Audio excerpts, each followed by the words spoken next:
Maurice reste le numéro 1 au niveau de l'Afrique pour ce qui est de la facilité de faire du business. Nous sommes non seulement le numéro 1 en Afrique pour la Banque mondiale, mais nous sommes aussi au niveau de tous les indicateurs d'institutions publiées sur l'Afrique. Nous restons donc un pays qui a fait énormément d'efforts pour que les affaires soient le plus faciles dans ce pays. Nous avons pris l'engagement maintenant de devenir dans les 3 ans qui viennent le premier pays des pays à revenus moyens en termes de facilité à faire du business. Étant donné que c'est un objectif qu'on a, nécessaire, ceci implique la première chose évidemment pour nous, c'est de mettre de l'ordre dans nos affaires encore plus.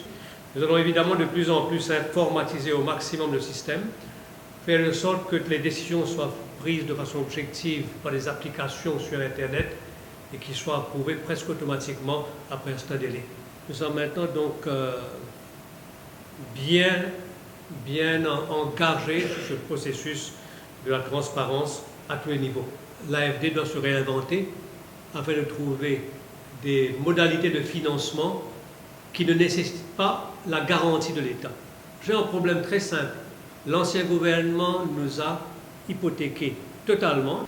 L'État mauricien a très peu de flexibilité de prendre de nouvelles dettes, ce qui veut dire donc que non seulement nous devons rester là où on est, mais en plus, nous avons un engagement légal à réduire l'endettement national à 50% du PIB.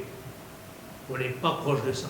Ce qui fait que nous comptons énormément. Le pays n'a d'autre choix maintenant que de compter sur le secteur privé mauricien et deuxièmement sur le FDI, les investissements, donc le transfert de capitaux de l'étranger pour pouvoir assurer notre développement. Nous allons plus loin. Nous pensons que nous avons maintenant un destin régional et que l'île Maurice peut participer au niveau du développement de la région africaine sur une base de coopération surtout bilatérale, pays à pays. Nous commençons avec le Ghana, nous allons continuer avec le Sénégal, nous allons poursuivre avec la Zambie, mais évidemment qu'il nous faut un exemple. Réussir là où les autres n'ont pas réussi, ou bien réussir de façon suffisamment grande pour que les autres pays puissent accepter ce type de développement. Quel type de développement? Nous sommes en train de travailler sur le niveau bilatéral, des accords donc bilatéraux pays à pays, gouvernement à gouvernement, aboutissant à la mise sur pied d'instruments spéciaux de financement.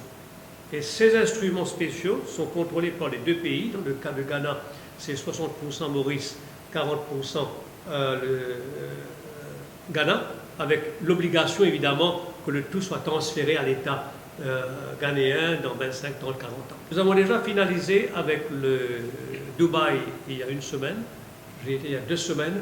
Dubaï est appelé à canaliser les ressources du Moyen-Orient dans le corridor financier et utiliser l'île Maurice comme transit pour investir en Afrique.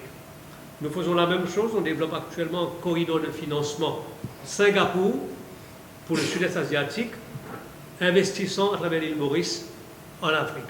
Ces 2 corridors vont nous permettre de générer, d'intéresser les gestionnaires de fortune, les banques privées d'investissement, à utiliser donc ce qu'on crée comme instrument d'investissement pour investir en Afrique.